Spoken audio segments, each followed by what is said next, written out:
Giant Goofballs, a New York Giants podcast. Are you a goofball that loves Giants football? If so, sit back and relax as we talk about the team that both excites and frustrates us so much.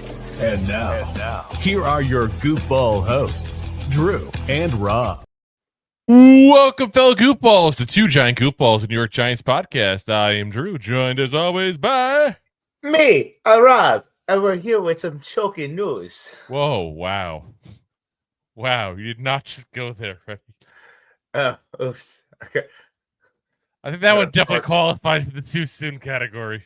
But yeah, we do have a lot of news to go over here with you guys. So we're doing a scouting report here, early scouting report on Will Howard, one of the guys you guys have asked us multiple times to go ahead and do a little report on, as we're still a few months away from doing our full-on reports on the quarterbacks there, but a lot of Giants fans have been asking for more information on them. Also, a lot of news here. Kadarius Toney got arrested. Mike Kafka is officially coming back to the Giants. We got Amari Toomer talking about the whole waving of the flag there by Strahan in the Super Bowl pregame. You got Jermaine Illuminor at the Eagles Super Bowl parade. All kinds of chaos going on here, guys. Plus, a certain Bengals quarterback apparently is projected as a potential rumor for us to look at as a trade candidate. And no, it's not Joe Burrow. Not Joe Burrow. So, all right, let's get right into it here, guys, with Kadarius Toney, because this is just as we're recording this here on a Wednesday night, just came out here recently. So, yeah, Kadarius Toney, this is a TMZ report. Listen, guys, it's never a good thing when TMZ is reporting on the Giants. We'll be very clear on that. No. TMZ reports Kadarius Toney was arrested on counts of aggravated assault, strangulation, and obstructing/harassing 911 calls. The incident took place in Georgia on January 14th, according to police reports obtained by TMZ. Toney was accused of putting his hands around a woman's throat with, quote, enough force to cause her to be unable to breathe. He also allegedly took the woman's phone and then attempted to call, when she attempted to call 911. The documents also allege the alleged assault also left red marks on her throat and caused petechial hemorrhaging in her eyes, is what the exact report says. Now, obviously, anybody who has seen, even movies, typically whenever you are choked, you do get spots in your eye. So that kind of hemorrhaging is apparently the condition where small red, purple, or brown spots appear. Yeah, it's caused by broken capillaries. So, yeah. Not a good look for anybody, that's for sure. Obviously, we don't have all the information yet. This thing just came out tonight. But listen, it don't look good for Kadarius Toney today, that's for sure. I don't see how you come out of that kind of situation with that kind of evidence innocent, that's for sure. And we all know Toney's not exactly got a head screwed on straight. I was going to say, he's definitely, he's definitely the one that's getting choked up there, if you will. Yeah. No I never would have thought of this, though. Like, he did a lot of stupid things. Like, let's be very frank, did a lot of stupid things in his time here with the Giants. The Giants got rid of him rather quickly, a year and a half only with the team, basically. Yeah. But this is a whole nother level. This is not, I said something stupid or I yelled at a fan on Twitter. Like, these are damning allegations. It's very damning allegations. Yeah. But also, all those other things are signs of not being okay and something that could possibly lead to something like this. Which is but what I'm saying is we went from like step 2 to like step 30. You know what I mean? Like, it wasn't like there were signs of him being violent or signs of him being abusive towards women or anything like that. So, it's a little shocking to see this for me, that's for sure. Again, I didn't think highly of him. I'm not saying that by any shape of the imagination, but there's a big difference between doing stupid things on social media and, causing issues and just acting selfishly overall as a whole and doing this. Like, there ain't no coming back from this. His NFL career, if this is true, and like I said, it's new news here as we're talking about it, so we don't have all the facts quite yet. So everything's alleged. But yeah, everything is alleged. But you throw in the fact that she had marks on her throat and hemorrhaging in her eyes, and yeah, that's going to be difficult to talk your way out of. That's for sure. Yeah. I mean, I'm not saying that he was the one that choked her, but it definitely does not look good. No, with and all that's why. signs that point. Yeah, yeah, and that's why I don't want to say, too badly about him without having all the evidence, because sometimes crazy stuff comes out later on. You never know. You know what I mean? That's not a good look, and it doesn't look like there's much of a hope for him to not be in trouble over this scenario and be found innocent because something else happened. Like, it doesn't seem to be the scenario here, that's for sure. And if this is what happened, legit, like the accusations are correct, his NFL career is probably over. Oh, 100%. Let's be honest, his NFL career might be over either way, but well, not just NFL career, like just trying to get a job at a Wendy's that's not going to take someone that's incarcerated because of domestic abuse. Go to jail even. I mean, that's like legit, like you choked somebody. You took if you took their phone away, like stopped them from, making 911 calls, like that's almost like imprisonment there at that point, depending on what they want to do. Like these, if found guilty of these kind of allegations, that's like life changing in a very, very negative way. That's for sure. 100%. Because, like, listen, sometimes you got to choke a bitch, but no, we're not going there. We're not going there. We're not going there. All right, so we won't go to that situation. No, but there's a different situation where it's you choked a bitch, and you just can't do that. Yeah, no. Like, this is one thing I'm not even joke around about, because this is just like that's it's like I said, it's a really sad scenario. So he was apparently there was a warrant given out the next day, is what the report said. He was arrested on the 6th. So what's interesting about that is that means if the next day, so you figure the 14th it happened, the 15th he got the warrant, there's like 3 weeks almost between that warrant and when he's arrested. That's a long time, and that's one thing that if that report is correct and that's the timeline, I am extremely, extremely curious what happened in that time period, because I have to find it, unlikely that he was unaware there was a warrant out for his arrest. Yeah, like you have to know right away. Like something's up. You got like, and also, did he move to Georgia? Like, he was playing in Cleveland. Obviously, went to school in Florida. Like, was there a chance that maybe he was just there visiting and then left, and that's why he was unaware? Maybe. I mean, I don't know. There's a lot of things we just don't know on this yet. He's not from Georgia. He is from Alabama, if anybody's thinking that is a possibility. I mean, obviously, you can move anywhere you want later on in life. I moved to Florida, so I mean, you never know. But he definitely, definitely some questions in this scenario. And I think as more news comes out, we'll definitely, let you guys know as we find out more there. But like I said, really, really damning allegations there, and yeah, it's just chaotic there, guys. I just hope the woman is okay, because that's life changing when that kind of stuff happens. That's like, you basically feared for your life. Like, I'm sure in that moment she was thinking she was going to die. 100%. Like, that's a very scary scenario. Like, yeah, that's what I'm saying. That's the biggest thing. This whole thing is, I hope she's okay. I hope she's somewhere safe. I hope she gets the help she needs to be able to move on with her life afterwards, because that's going to change you. That's going to change you for a while. Yeah.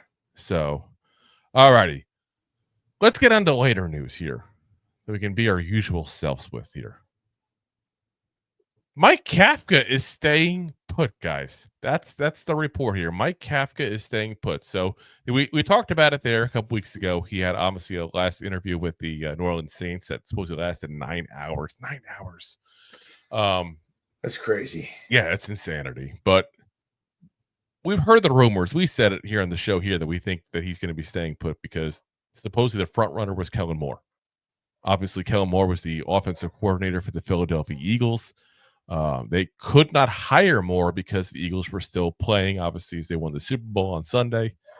And it looks like that's what the rumors are right. they officially hired Kellen Moore to be their head coach. So that means Mike Kafka is staying because there is no other position available for him to go to be a head coach at this point. That was the last spot to be filled. But yeah, that's I'm still a little shocked that Mike Kafka even made it to that final round like that. But I also feel bad in the whole scenario because like the Saints couldn't sit there and tell Mike Kafka he was out because they couldn't officially hire Kellen Moore. So if they hadn't finished contracts, negotiations, all that stuff, they couldn't end the search hypothetically. So you kind of leave a guy hanging for a couple weeks because of the way the NFL rules are written. And to me, I feel like, it's just, oof. I feel like you got to go ahead and look at the potential for changing the rules. Because it's not fair. It's also not fair that the guy who is going into the Super Bowl, like a Kellen Moore, and I can't believe I'm going to stick up for an Eagle here. As Dakota, I see you talking trash in the comments. That's my thoughts on you right now. Yeah. But you look at what's going on, and Kellen Moore's now just hired. He couldn't hire offensive coordinator, defensive coordinator, position coaches, all these positions that most teams have filled. Most teams have filled. That's the problem. So now Kellen Moore is basically stuck getting whoever the hell is left over, basically.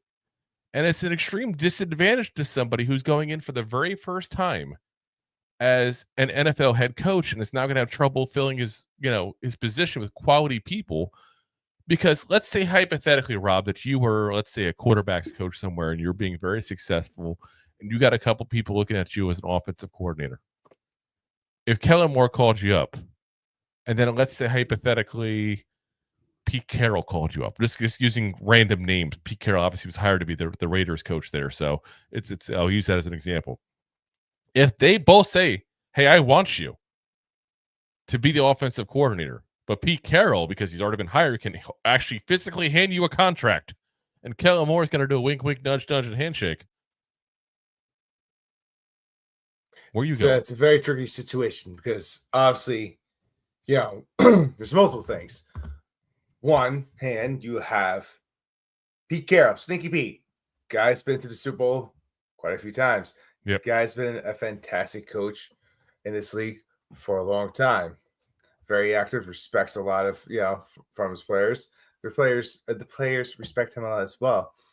And he gets things done. He has a track record. You know that. And he's talking to you weeks before, someone like Exhibit B, who just won a Super Bowl in this position. Granted, he's newer to the role as an offensive coordinator, and he's going to go now be a general manager somewhere. A head coach somewhere else. Do you take the job with the guy with the track record, or do you take the guy that just won the Super Bowl? Like, what's more flashy? Yeah, well, I get it, but you got to take a guarantee. Well, I was going to get there.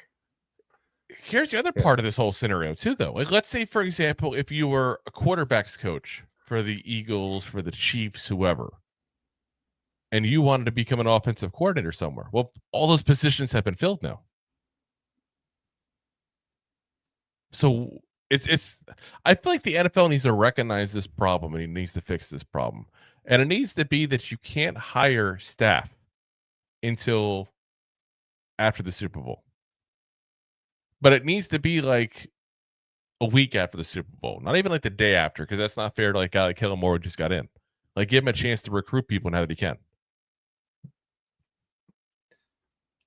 Yeah. There's an issue with that. But in a couple weeks, we got the NFL free agency starts and everything like that. And that's the problem, too, is now you're setting people that have new coaching staffs behind the 8 ball because they couldn't get the staff and everything formed ahead of time. But at the same point, you can't have people with a leap. But you also can't set teams behind because these are the teams that are getting a new coach are typically ones, let's be frank, aren't doing well. They need help. They need a good offseason. Like I said, there's no perfect solution to this scenario. There really isn't. But like I said, I just feel bad for guys in that scenario that get hired. I really do. But, I am glad, though, that we're getting Mike Kafka back. I mean, nobody else is going to want the job, let's be honest. Yeah, I was about to say, there's I don't think definitely. Kafka wants the job. Obviously, he doesn't. He's been interviewing elsewhere for years. Well, it's different when you're going for a head coaching job. I mean, that's different. But I mean, we talked about it last year. He tried to get the OC job over in Seattle. They wanted to interview him, and he was trying to do it. So, yeah, like I said, it's just the whole situation is just crazy there. And like I said, I feel bad he was left hanging like that. I think he had to have probably known he was definitely going to be the silver medal, if not bronze medal, if he was to ever be offered the job. But still, in your head, you're thinking there's a chance. So you're saying there's a chance. So but instead, he comes back to the Giants.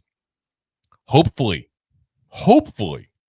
what's going to happen is now he can go ahead and be a, the actual play caller, which is going to potentially help him because if he becomes the play caller, the offense runs a lot better. That's going to make him look a lot better. And Daboll can go back to being the head coach where he needs to be because he needs to get his damn hands out the cookie jar with his playbook. Because there's been a lot of issues the last, year and a half, 2 years with the play calling with this since he took it over. And it's hard to tell his hands in the cookie jar because he lost all that weight, but it's definitely far down in that cookie jar. Yeah, I mean, it's just, I guess that's the one hope we got to have with the staff this year because we all know that most of us want Joe Shane gone, want Brian Daboll gone, and we're kind of stuck with him now, at least for one more year. But at least that might be a positive, that if Daboll takes a step back, lets Mike Kafka go ahead and call the offense, which, let's be frank, looked like an average offense back in 22 with a crap quarterback, crap receivers, crap line. They did have Saquon, but crap otherwise. And now you get a chance to see Kafka go.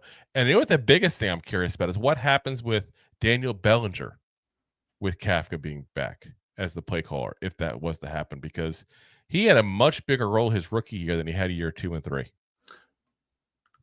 100%. I wonder how it's going to look like with him and Theo there.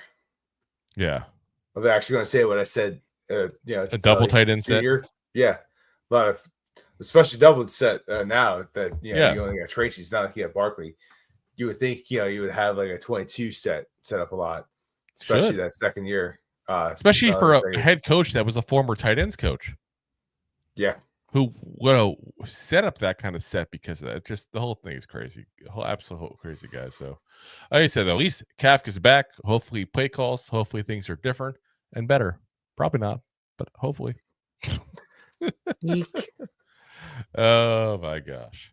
All righty. So let's talk about Jermaine Illuminor, who was apparently at the Eagles victory parade, which on paper sounds absolutely insane, right? Well, it's because he went to Disney. It wasn't the one in Philly. He went to Disney. He was on X saying, they say, I'm going to Disneyland. Yeah, they really do go to Disney. But apparently they go to Disney World. So on X there, or Twitter, whatever you want to call it nowadays, Illuminor said, so I was going to take my daughter to the Disney parade today since our last day here at Disney World.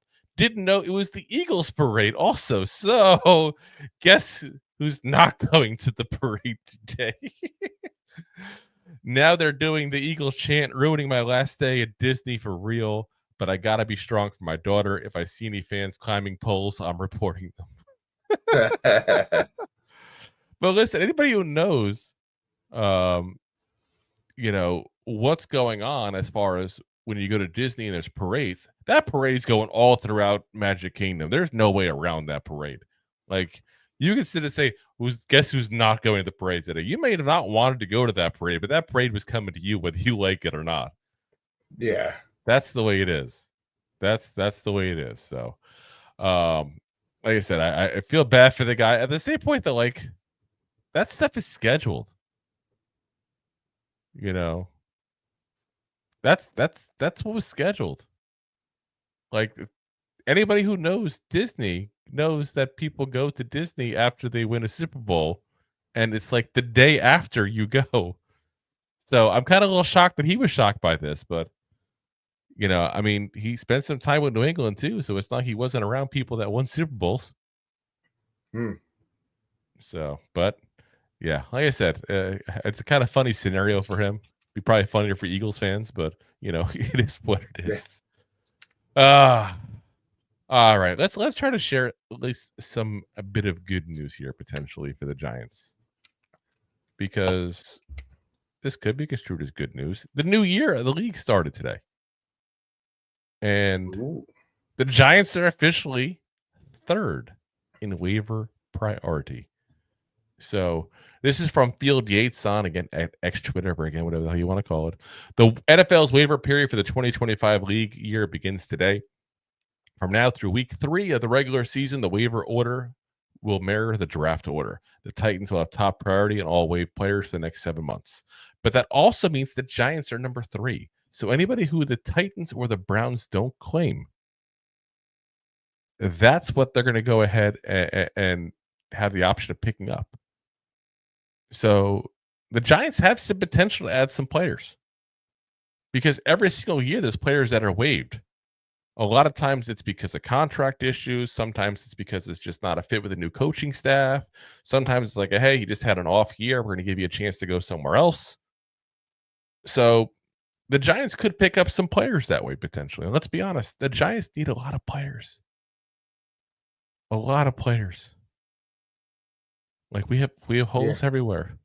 So many holes. So many. So at least we can give you some good news there, because we need some good news. And we're going to follow it up with some really bad news now. So the Giants have the worst Super Bowl odds in the entire league. I got to say that's a little crazy to me. Like, I'm sorry, the Titans are worse than us. At least the Titans are. Yeah. I mean, there's the Browns, at least 2 other teams. The Browns. We beat the Browns this year. We beat the Browns. And their quarterback's like hurt and worse than ever. And their star pass rusher wants out. The Vikings. The Raiders, The Raiders, you could sit there and argue that they're worse. You could argue the Patriots are worse, depending on how Drake May develops. That's the big wild card on that. There's not a lot, don't get me wrong. Yeah. So, we definitely have some people for competition for that. But the Giants are 200-1 odds at winning the Super Bowl, guys. 200-1. That's insanity. Next worst is the Raiders, the Browns, and the Saints, all at 150-1. That's how much of a difference is. 200 to 150. That's a big freaking difference. It's a huge jump. Absolutely insanity. So best odds in the to get the Super Bowl, win the Super Bowl next year: Eagles 6.5-1. The Ravens 7-1, the Bills 7.5-1, the Chiefs 7.5-1, and the Detroit Lions 8.5-1. That's insanity. That's absolutely insanity that you got that much of a disparaging difference there. 200-1. Wow. I hope that sinks into you guys a little bit. Then like you realize how little the league thinks of us. Because you know what? We get a quarterback next year. I'm not saying we're going to be good. Could be a big difference, though. And I mean big. I mean going from 3 wins to 7 wins or 6 wins is a big difference, guys. Doubling your wins. Yeah, like that's a win from year to year. Absolutely a year difference there from going 3 to 6 or 7. That's a huge difference right there, guys. And that puts you probably like 20, 23 around there in the league. It all depends what we do at it just depends what we do at the quarterback position. But 200-1. Whew. Yeah, it's crazy. How the mighty have fallen. So let's talk about a quarterback we could potentially get here. We're going to talk about a couple today because I see the comment there about Will Howard. We are going to talk about Will Howard a little later on here today. But we got to talk about an article from Connor Orr on SI, who gave an interesting idea on what to do at the quarterback position. He says the Giants will pair a quarterback. We'll pair a quarterback in one of the first 2 rounds with an established veteran. I think the Giants starting quarterback this coming week 1 will be aged 27 or older. Brian Daboll understands the game and also knows that the quickest way towards easing the ugliness of next season is to find himself a quarterback with some seasoning who can get the ball out on time and on location. While I feel the Giants suffered a bit in the way the Falcons did, so much perceived talent, but real holes at foundational spots that are overlooked, this is the season where all must come together or fall apart. What would I do? Use my extra 4th round pick and see if I can pry Jake Browning out of Cincinnati, giving Ward some time to sit in year 1. Eventually, for Daboll to succeed, he's going to need the dynamicism of a running quarterback. Now, you heard what he said. They're giving Ward some time to sit in year 1. In his mock draft, he did have us taking Cam Ward. So, I don't know. Jake Browning's an interesting option because I do think he's inexpensive. I don't think he looked horrible when he started in 23 when Burrow went down. And he was a guy that started off very well in his college days in Washington. His last 2 years weren't as good, and it kind of dropped him down big time in stock.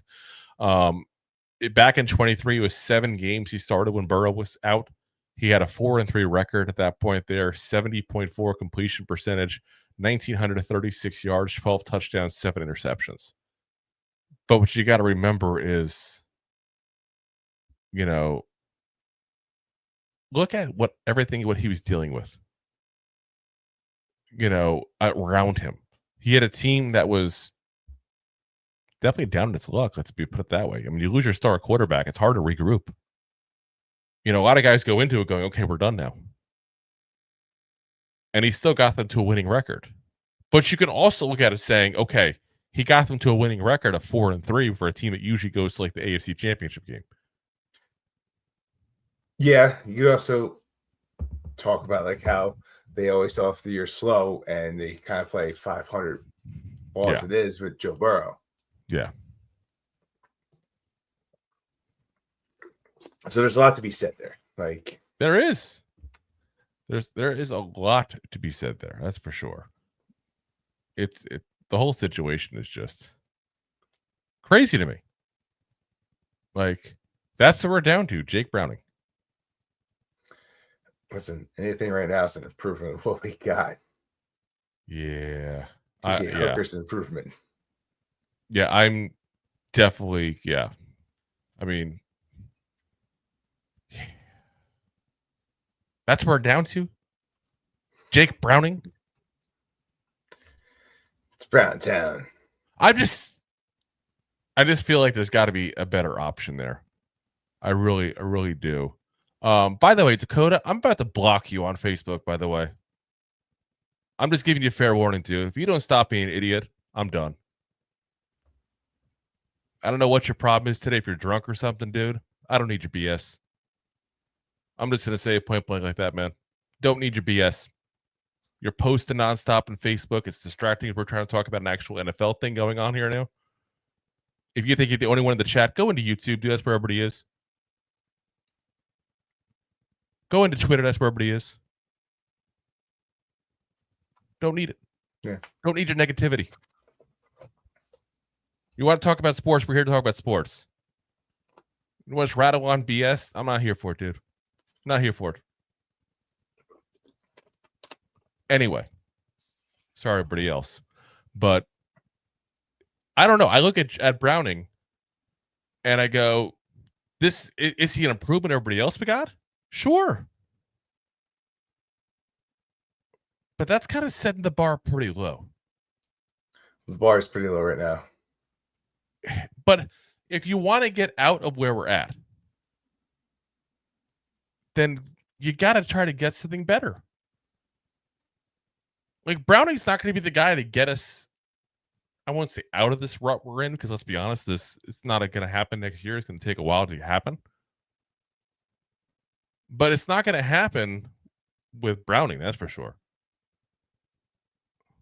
No. To me, there's got to be a better option.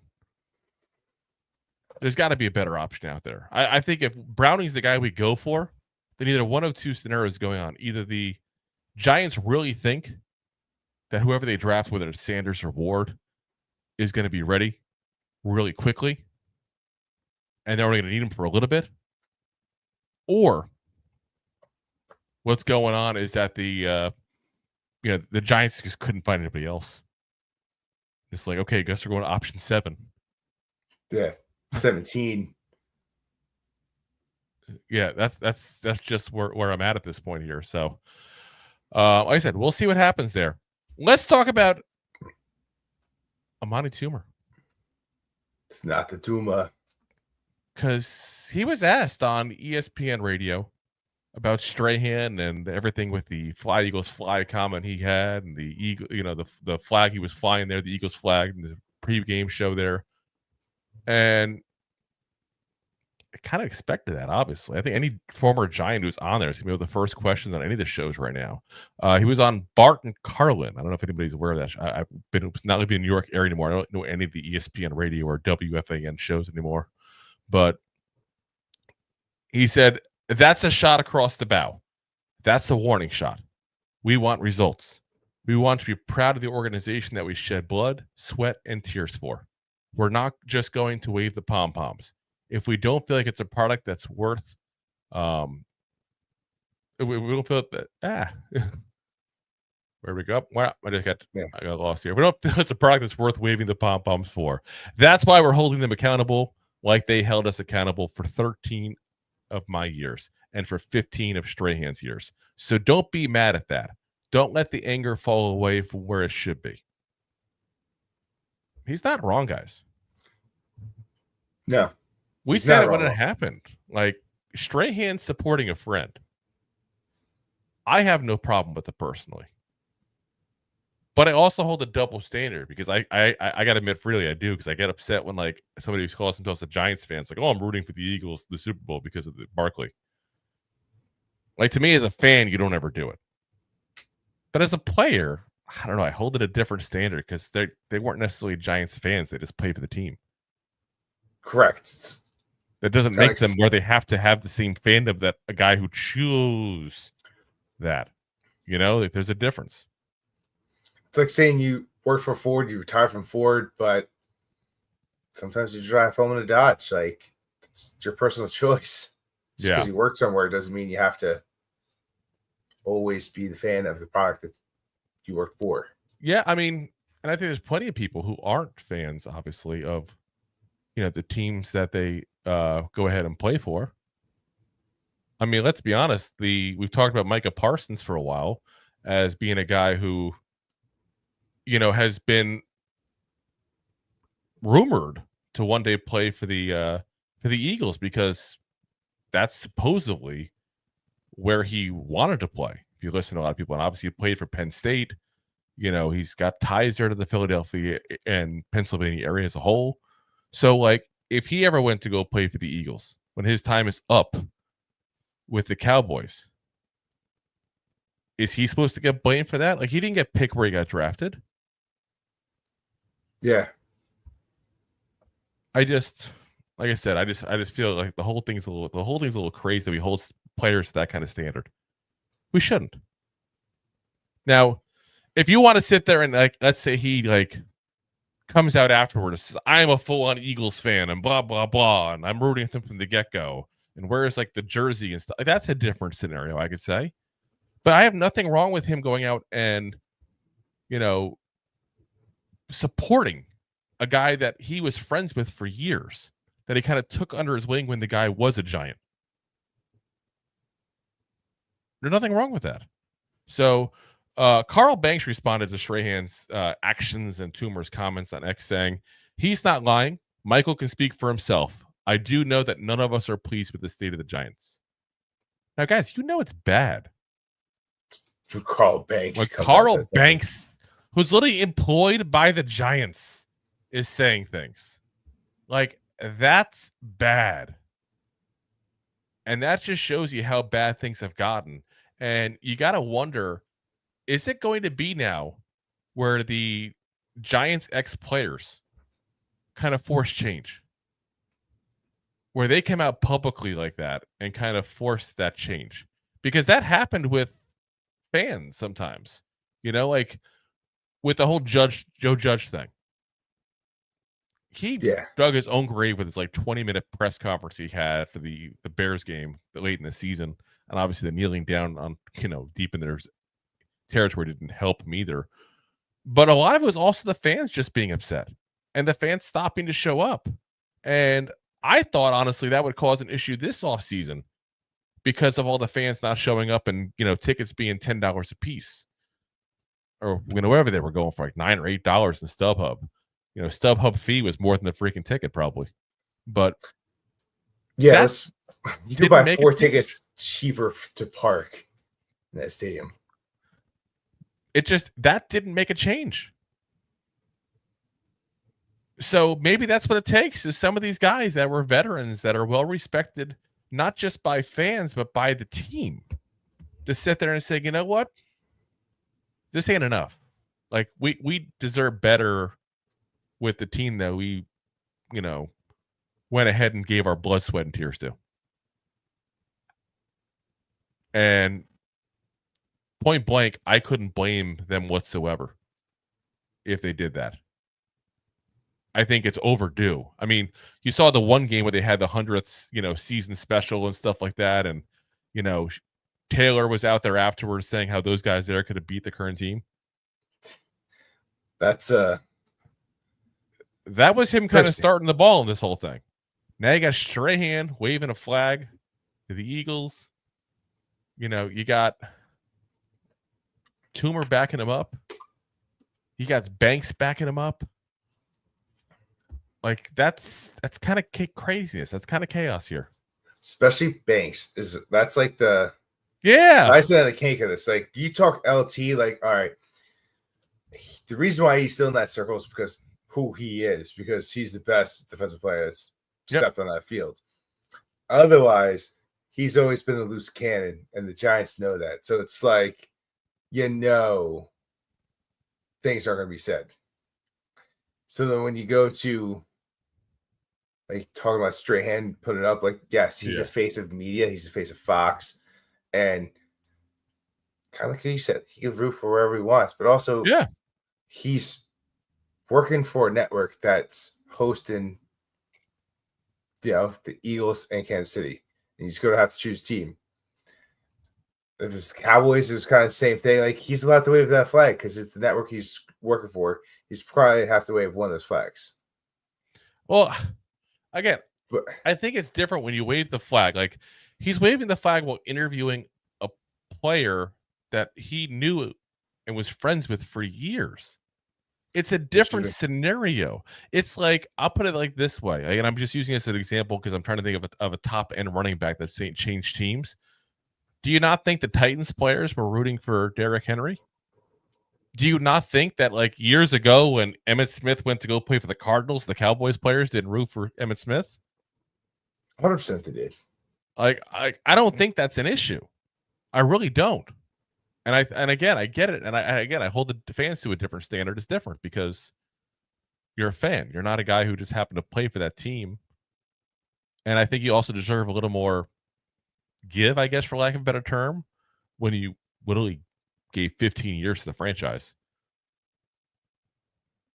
I mean, I don't think there's any questions about the kind of efforts Michael Strahan gave to this team. I mean, the guy didn't even want to play the last year he played when he won that Super Bowl. He did not want to play, guys. Let's be very frank. And he came back one more time for his teammates. Thank God for himself he did, because he got him the ring. And honestly, considering the post-career he's had, he might have had that if he didn't get that ring. Definitely helped him. It's a little different going in as a Super Bowl champion than it is just going in as a player. But like I said, I'm glad players are speaking up. I hope more players speak up. I hope this becomes a tradition, because it's quite obvious that the fans aren't even listening to it anymore. Point blank, because if the fans were listened to, Shane and Daboll would have been gone. Yeah. So let's go ahead. Solve that. Yeah, but let's go ahead and hope that former players can go ahead and get a change. Like, let's get Carson to go in there to talk to Mara. A guy like that would be a guy that Mara would listen to. So we'll see what happens there. But like I said, I'm glad to see former players speaking up because someone's got to. All right, guys, let's get into our main topic here we got today. Will Howard. You guys have been asking. We've had comments. I'm going to post a video on another quarterback. People keep asking for us to talk about Will Howard. They also talk about McCord as well, which we will probably get to tomorrow. I'm going to add those two guys in so you guys keep asking for it. Will Howard obviously came to the spotlight towards the end of the college season there because of the fact that he was literally the national champion, one of the the offensive MVP of the championship game for college football. That kind of makes you a big name at that point. So yeah. Let's get into Will Howard grew up in Dowington, Pennsylvania, attending Dowington West High School, was named the Maxwell Football Club Pennsylvania Player of the Year as a senior when he threw for 2,543 yards, 27 touchdowns. He was a 3-star recruit who had more than 20 different scholarship offers, including Maryland, Minnesota, Rutgers, and Kansas, but decided to go to Kansas State. That must be bad as like a college. Like, imagine that. Like, I'm deciding to go to Kansas State instead of you. Like, that's not exactly a powerhouse. Like, I'm not saying Kansas State is like a dinky, like rinky dinky kind of school, but it's not like you understand if you're like Rutgers, like, I'm going to Alabama. Oh, I get it. Okay, enjoy Alabama. Yeah. Like, you know what I mean? But Kansas State. Enjoy Topeka or wherever the hell they play. Like, what the hell? So he started off, he was a backup to Skylar Thompson, who I believe was with the Jets last time I checked, for his first 2 years. Finished the 2020 season as the starter for the last 7 games due to an injury to Thompson. So in 20, he was 9 games, went 90 of 168 for 53.6 completion percentage.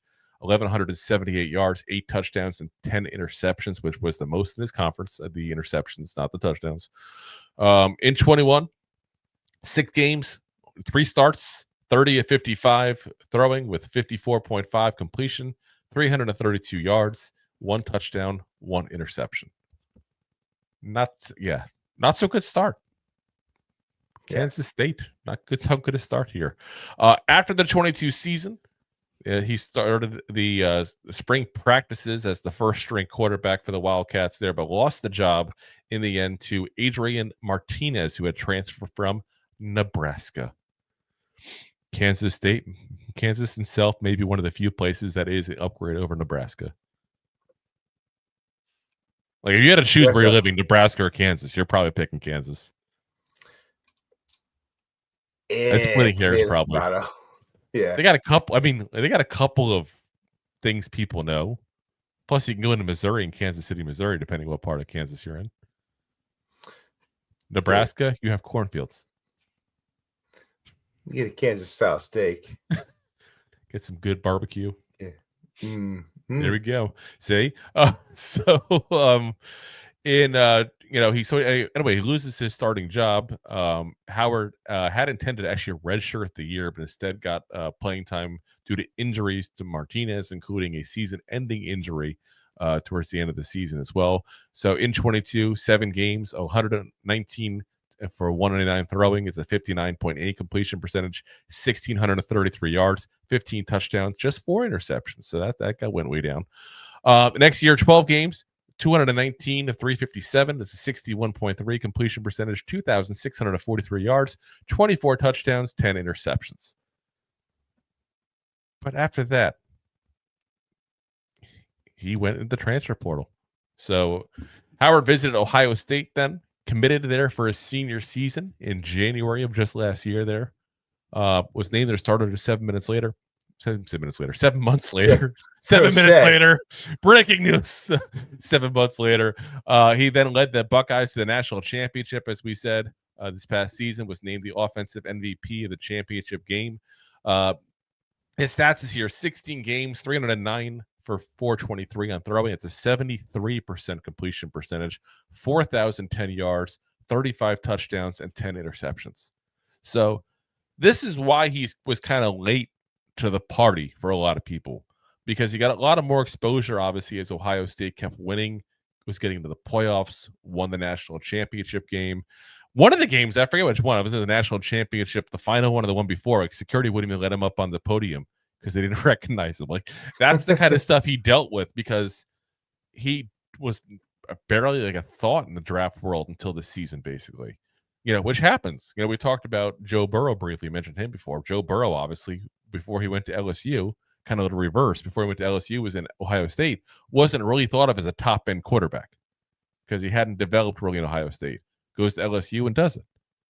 This is a guy who went to Kansas State, came to Ohio State, had a great last season there. Draft Network gave a nice list of pros and cons for him. Strength-wise, arm strength, athleticism, velocity, deep ball accuracy. Concerns: inconsistent accuracy, throwing mechanics, and adjusting to post-snap looks from defenses. So there's a lot to like if you look at the tape. And it's interesting that they put on Draft Network deep ball accuracy. Because don't get me wrong, he does throw a deep ball that is very nicely thrown typically, but he doesn't do it very often. So, and he's not really definitely polished or definitely right in the mechanics and some of the accuracy issues he can sometimes have. Some of that is I feel like he kind of hears a little footsteps. Sometimes he hears a guy coming that's not really coming, where he doesn't just trust his offensive line to pick up, which could be a scary thing if he goes to the Giants, to be very frank there, because you kind of hear footsteps because there are footsteps. Yeah. So you can't hear phantom footsteps on top of the footsteps that actually are there. But listen, he's not as polished as you'd like, probably. And that's why he's not a first-round quarterback. He's not. I would have loved to see him a second year at Ohio State to see what happened, how he developed, how things progressed for him there. Unfortunately, he kind of wasted a lot of years at Kansas State. Let's be honest and call it what it is. Because Kansas State clearly did not know how to use him. This doesn't make their coach look good, that's for sure. So, yeah. And he's a proven winner. And if you have him play in a system like he played at Ohio State, there's some potential for him. And I think if you look at what Ohio State did, I think that Daboll's system actually does play well into what worked well for Will Howard.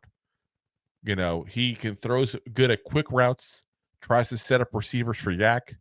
He has a quick release. He reads defenses well before the snap. Now, you heard before what they said from the Draft Network, adjusting to post-snap looks from defenses. What he's very good at is he goes to the line and he can figure out exactly what's going on with the defense from there. If he's wrong, and obviously I'm not his head, guys, I'm guessing based on what I'm seeing when I'm watching film on him. It's like sometimes he doesn't guess right, and when he doesn't, he's so sure of what he thinks is going to happen that it throws him for a loop when he does guess wrong. But the good news is he doesn't guess wrong as often as other players. He's pretty good at reading that pre-snap there. So he's just got to learn to kind of adjust during the play. And it's easier than done. Some people can't do it. I don't know if he can or can't because we didn't see it enough from him in college. Now, the Giants have a very high second-round pick. We have the second pick in the second round of the draft. I think that's early for him. I would see him as a third-round guy for the Giants if he's available and the Giants don't get one of the top two quarterbacks. That's where I'd put him at. Like a guy that you see late second round, early to mid third round is probably going to be, I think, where someone's going to take him. Unless there's a run on quarterbacks. Who knows? Maybe he sneaks the first round. You never know after last year. But typically they don't fall like that in the draft. Like yeah. Oh, I know it. Yeah. But that's where I see him. I see him as that kind of player. And I think, we talked about him before with Dylan Gabriel, and you all know, if you watch the show on a regular basis, that Dylan Gabriel is a guy that I think highly of compared to some other people. I think that he's a guy that has the potential to be a okay starter in this league, but worst case scenario, a decent backup. I'm kind of putting Will Howard into that kind of category too. Like, he's going to be probably a decent backup in this league with the potential, if he maxes his ceiling, to be an okay starter. And I don't mean great, okay. Like, that's the kind of guy that you put the right system around there, you put the right weapons around him, he's going to look good. And Andy Dalton, a Brock Purdy, that kind of guy. Matt Castle, if you will, if you want to do Matt Castle, no, I wouldn't put that on that, man. That's wrong. That's wrong. Hey, listen, Matt Castle looked good when he was with the Patriots. Yeah, there for that half a season or whatever it was. Well, yeah, what 9 wins when Brady tore his ACL that one year? I think they had 10 wins that year, even, but I don't know how many wins. I can't remember off the top of my head how many wins were Castle and how many were Brady. I'm trying to remember the chronological part of when that. Yeah, I want to say it was early on, but yeah, I don't know off the top of my head, to be honest with you. I didn't have that note ready. Yeah. Why am I never prepared? God, man. So, like I said, guys, though, I think he's an interesting option. Like, if we don't get one of the two, or let's say the Giants just say, you know what, screw it. We're reaching if we get these guys. Let's not get them. And let's go get somebody later on. We don't know what's going to happen.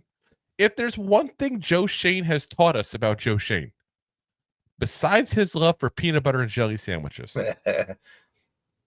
had to put that in for you. We also know that anything you hear that he supposedly likes or doesn't like in the draft is BS. It's probably BS. So when you keep hearing that he likes Shedeur Sanders, listen, it very well could be just the worst kept secret of the league. Very well could be. But again, I said it tonight and I'll say it again. The worst kept secret of the league a couple of years ago is that the Giants hated Kayvon Thibodeau. It would never draft him. How'd that work out? Better for Kayvon than the Giants seems, but right now, but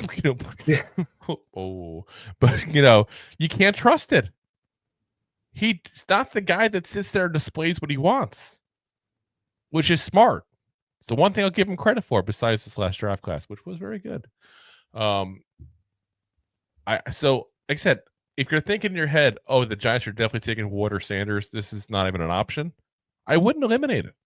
I would not eliminate a guy like a Jackson Dart, a Will Howard, a Dylan Gabriel, being a guy that we take later on, and we go get a guy like, Travis Hunter or Will Johnson or Abdul Carter with the number 3rd overall pick. It would not shock me. Would I be expecting it? No. But it wouldn't shock me. So. Yeah. Interesting. Deb says, I take Dart or Gabriel before Howard. I have to agree with Deb. I said, I don't know. Like I said, I part of my problem I run into, like I said, with Howard, the worst, and I want to say mistake he could have made, because I think when a player stays at a school for a while, it's kind of like a loyalty kind of thing, which I want to respect. But if he had left Kansas State earlier and been somewhere for a couple of years and had this kind of production for 2 years or so, I think he'd be a higher rated player. I really do.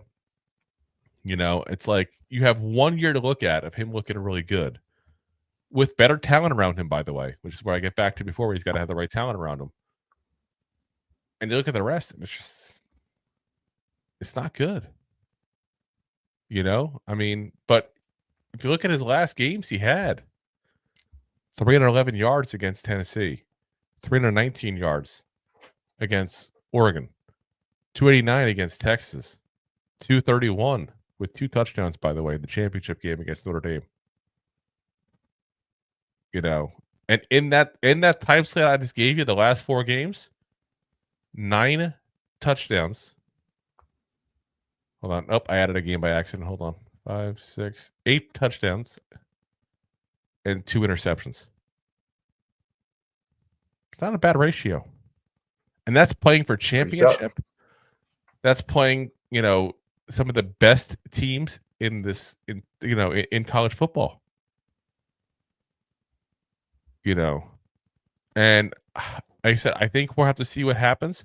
I think the biggest thing with him is going to be what people think is legit and not from Ohio State. Like, are they going to sit there and say, okay, well, he just had better people around him and that elevated him? It's not that he elevated, they elevated him. There's going to be people that think that. The other people are going to think he elevated himself.